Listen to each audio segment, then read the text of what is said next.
به نظر شما رقص دخترای آذربایجانی جذاب‌تره یا رقص پسرای آذربایجانی؟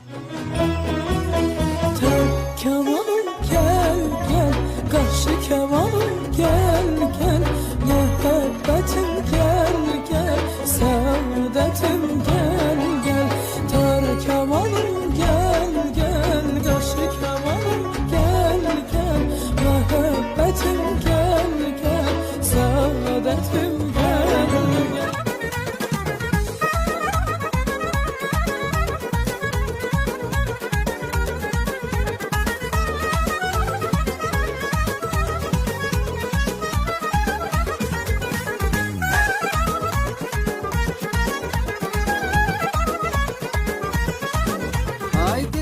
لطفاً نظرتون رو بدون تعصب توی کامنت ها برام بنویسید.